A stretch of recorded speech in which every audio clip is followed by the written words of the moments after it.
So this is an existing light that we have above our kitchen table. Only problem is it is broken. And that's because somebody broke it. So I'm going to make a bigger, better, newer one. So you've seen how the old one works, and now I'm going to show you how the new one's going to work.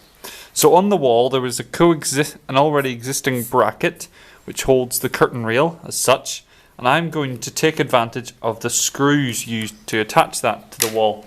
So I'm going to attach a metal plate in behind the existing curtain rail, and then on that metal plate I can screw it in down here, and the existing screw, and then there's another existing screw here, the old one fixed to, and then I can attach my wooden beam light bit onto here. And that's basically the plan. So while I was at the house, I measured the distance between the two screws that I'm going to use, and it came to 42 millimeters.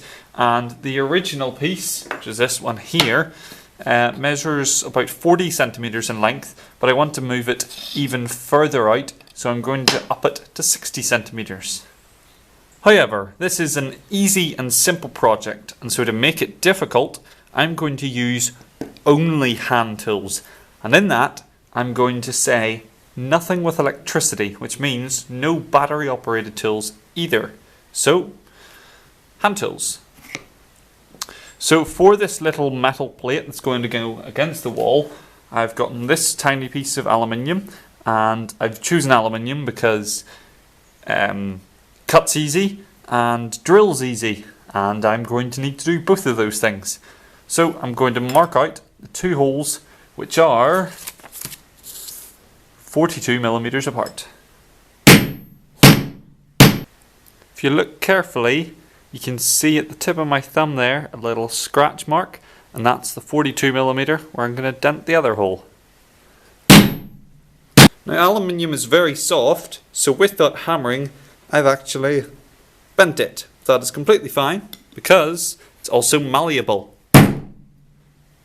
I've bent it the other way and back again. There we go, straight enough. Now to drill out these holes I would ordinarily use this lovely beast. However, I can't use it, so instead I'm going to use this. So this is a hand drill, and it's pretty easy. It's just two right angle bevel gears. You turn the handle, it turns that big gear, which turns the wee gear, which turns the chuck. Now I've used it on wood before, but never metal. So let's see if it works. A spot of oil for good luck, and away we go.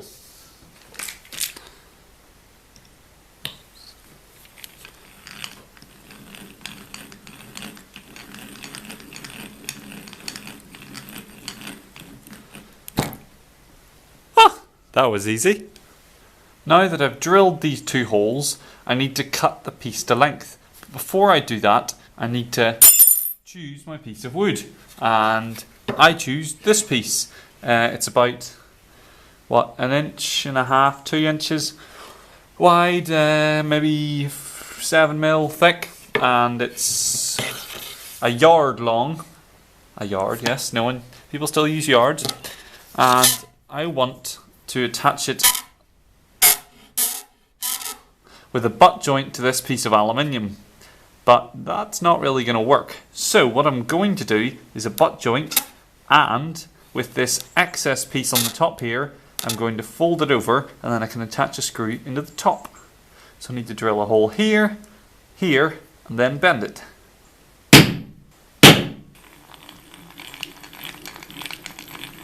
Now with all the holes drilled on the back, it leaves a little bit of a spur, which isn't very good. So I'm just going to file that off. Now that looks a bit rough, so we're going to sand it. Now the last thing I need to do with this is to bend it. And don't even need a hammer, you can just fold it over and then give it a wee tap. Suppose you do need a hammer. Now with this lovely piece of aluminium bracket finished up, we can move on to the timber. Now this is, as I said, 1 yard long, or 90 centimeters, and I need it to be 60. So I'm just going to chop it to length. Now this here is a bit rough, so I'm just going to give her a smooth with the hand plane.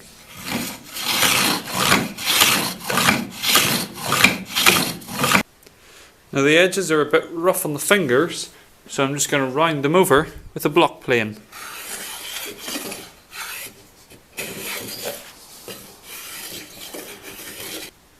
Now the shape of this is extremely boring. It's quite literally a rectangle. So I'm going to make it very slightly interesting by adding a taper along the length of it. I'm just going to cut that with the rip saw.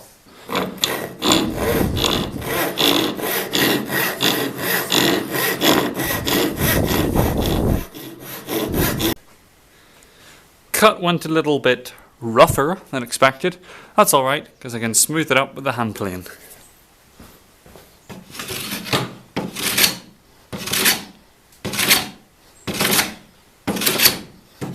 So I've straightened the cutout with the hand plane. Not that straight, but it's not rough, so it's alright. And now I can round it over with the block plane.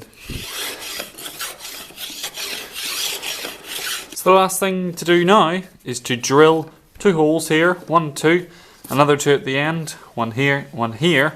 Then I can attach the light fixture holdy bit, and then I can attach the whole thing to the wall.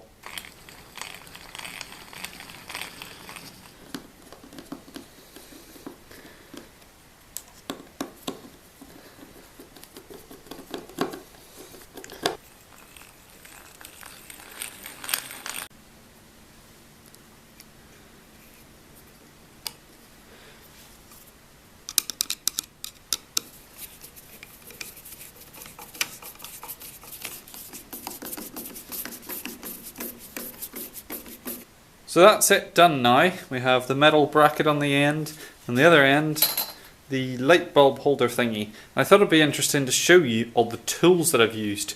So here they are. Well, it's a bit disorganized. Let's reorganize it. Much better, don't you think? Not that many actually, and they're all pretty common and not that expensive.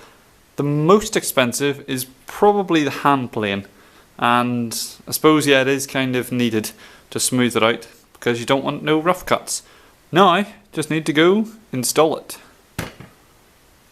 So with the old one removed, now I just need to take off this here curtain rail holder, and then I can slip my piece in behind.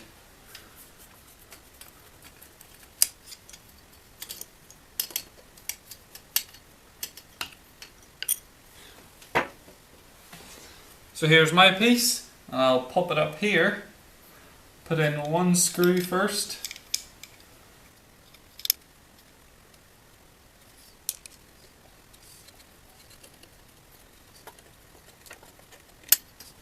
Now I can pop in the second screw with the hanger on top.